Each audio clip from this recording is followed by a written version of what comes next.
There have been monarchs who had a dreadful aftermath following their demise. Among them is Catherine of Valois, wife of King Henry V. A woman who lived a graceful life as the Queen of England. She became a subject of disgrace centuries after her death. While her corpse rotted in a coffin, people would kiss it as an honorary tradition. But before we get started, be sure to subscribe to our channel. Catherine would have wanted it that way. Catherine was born on October 27, 1401. Her father was King Charles VI of France. Her first husband, Henry V, was King of England, but it was her union with her second husband which would create a new dynasty. Owen Tudor, or Owen Tudor as he is known today, Welsh household official of the widowed Queen. They fell in love and contracted a scandalous marriage. Their sons would create the line of Tudor kings that ruled England for nearly 150 years. But Catherine, the mother of the dynasty, would be oddly disgraced after her death, and the situation ignored by her descendants. Poor Catherine. The cause of her death is uncertain.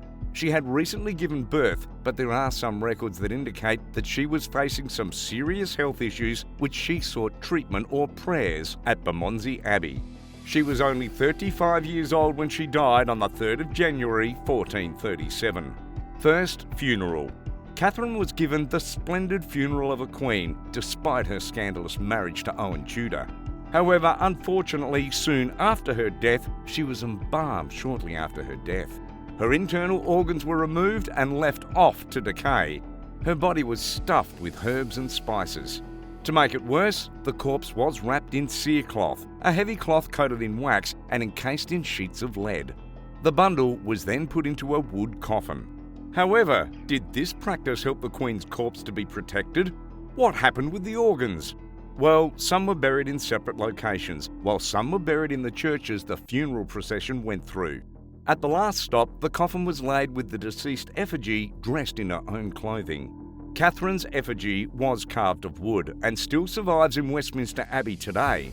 Painted in realistic colours, it had a long neck and a charming tilt to the head.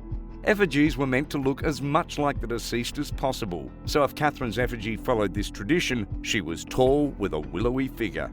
The effigy had a wig of human hair attached to the painted surface on the scalp. Her eyes were blue-grey. The effigy now wears only its painted red shift, but during the funeral it wore a purple satin mantle. The coffin itself was swathed in cloths of gold perched atop a huge hearse. Second funeral. On February 8, 1437, Catherine was given a second funeral service and laid to rest in an alabaster tomb in Westminster Abbey near her first husband, Henry V. Does the story end here? Not at all. It seems the tomb was intended to be temporary, and her son Henry VI wanted to devise a more appropriate memorial for her. But he died before he could decide what to erect in her memory.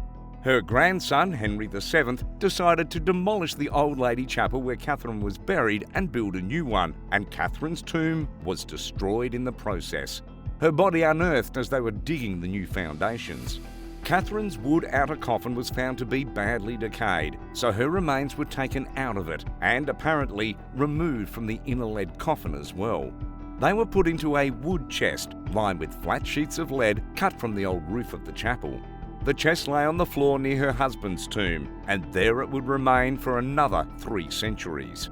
What was the purpose of destroying the tomb here? Well, some people blamed Henry VII for destroying the tomb purposely to distance himself from his ancestry. On the contrary, he mentioned in his will that he wished to be buried with Catherine after his death. It seems he envisioned the Lady Chapel as a family tomb for all Tudors. Unfortunately, Henry VII died before the completion of the tomb, and some of his directives were never carried out by his son. Henry VIII never bothered to bury his great-grandmother, nor did any of the other Tudors who came along after him. The chest in which Catherine's body was placed appears to have a lid in 2 sections, since later accounts say the lid would be open to display her remains from waist up whenever visitors wanted to see. Some curious souls stripped the cerecloth back from Catherine's face and chest down to her legs and found her remains intact though desiccated. It was described as the bones being firmly united and thinly clothed with flesh like scrapings of tanned leather. Since people described her bare skin with no clothing over it, it appears Catherine was buried naked in her shroud and was displayed without its covering. It is said that the Abbey tour guides charge a shilling for visitors to get a peek at Catherine's remains, and her body was a popular tourist attraction for around 300 years. According to some legends, Catherine ended up this way because she gave birth to Henry VI at Windsor against her husband's orders. Supposedly, Henry VI had heard a prophecy that a prince would be born at Windsor and would lose everything his father had gained, and ordered her not to give birth there. But Catherine didn't listen. The legend reflects earlier judgments that Catherine couldn't contain her fleshy lust for Owen Tudor, so Catherine may have been seen as an unsympathetic person who ended up as a morbid curiosity through her own bad behaviour. Do you think the treatment Catherine received after death was justified? Samuel Pepys, a famous diarist, described a visit to the Abbey and seeing Catherine's body. His curiosity to see the Queen spurred out from Shakespeare's play on Henry V. He even kissed her mouth, initiating a tradition of kissing Catherine's corpse, referred by Shakespeare in the play, with several kisses for the Queen who had witchcraft in her lips. But it seems the mistreatment of her body escalated as the 18th century passed. In 1786, Richard Gough wrote that in recent years that the young scholars at Westminster had amused themselves with tearing it to pieces. When Gough himself saw it, he reported the condition of the body as being a shapeless mass of a whitish colour. In 1788, the situation was rectified somewhat when Catherine's remains were put into the Villiers vault when it was opened to admit a recently deceased Countess of Buckingham. There it lay, undisturbed for almost 100 years, and memory began to fade.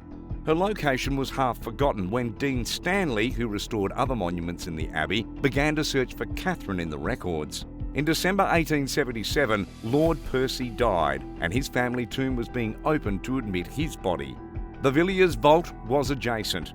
With the permission of Queen Victoria, Dean Stanley's assistants waited until evening after the funeral and then entered the Percy vault. They broke through the thin wall and separated the tombs to see if Catherine was really in the Villiers vault and retrieve her. Stanley's team found her remains on top of a pile of coffins beneath the Countess's effigy. The pile had tilted over and Catherine's coffin had fallen against a damp wall. The wood touching that wall had rotted into a soft, pulpy mush. When they tried to lift Catherine's coffin, it stuck to the coffin below. They managed to free it and slid a solid plank of wood beneath and shored up the pulpy side so they could move it. After considerable effort of shifting around in the small space, they managed to work the coffin free and lift it out of the vault. But the change in humidity had an immediate effect, and within a few hours the coffin had fallen into fragments. How worse could it be? Sadly, several portions of Catherine's body were found to be missing. It appeared to the examiners that the remains had been doused with lime, and several portions had been eaten away by it, but they may have misinterpreted the damage they saw. The entire front portion of her skull was gone, and one piece of the back of it was found lying on her pelvis. Most of her vertebrae were missing, as were all her ribs except for one, and 2 of her right arm bones.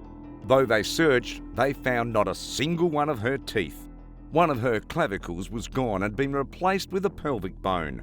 The bones and teeth were likely nicked as souvenirs over the centuries. There seems to have been some accidental damage at this point, because one of the contributors to the report suggests that the bones were so fragile from the dampness that they powdered away when touched, like wet sand, but they hardened as they dried. So he must have kept poking at them to determine this. Her legs, however, were found to still be encased in about 12 layers of cerecloth in a perfect condition. Amazingly, they report the skin still remaining on the right arm smoothed out as she dried, and her legs still appeared to be supple. Beneath her head, under the sheds of cerecloth she had laid on for the last 400 years, they found remains of a wool pillow, still retaining a few fragments of the silk which had once covered it. Queen Victoria was presented with one of these shreds. Third funeral. They shored up the coffin a bit more and carried it into Henry V's chapel. This was the Queen's third funeral. They placed Catherine's remains into a new coffin made of thick English oak, finely wrought and carefully finished. They put the pieces of the old chest inside the new one, along with an inscription plate explaining the journey her body had taken over the last 100 years. Lifting the altar slab, they built a new tomb beneath it using grey marble, with a slab of slate inside on which the coffin would rest. Catherine finally had the tomb of a queen, 400 years after her death. Her humiliation finally comes to an end after 400 years. The Latin inscription reads, "Under this slab, once the altar of this chapel, for long cast down and broken up by fire, rests at last, after various vicissitudes, finally deposited here by command of Queen Victoria, the bones of Catherine de Valois, daughter of Charles VI, King of France, wife of Henry V, mother of Henry VI, grandmother of Henry VII, born 1400, crowned 1421, died 1438. The date of birth is off by 1 year, as is the date of her death. Catherine was born on October 27, 1401, and died January 3, 1437. At last, the singular and romantic history of a French princess and an English queen was brought to an honourable end. Don't forget to hit the subscribe button and the like button to stay up to date with all our updated videos. Thank you for watching.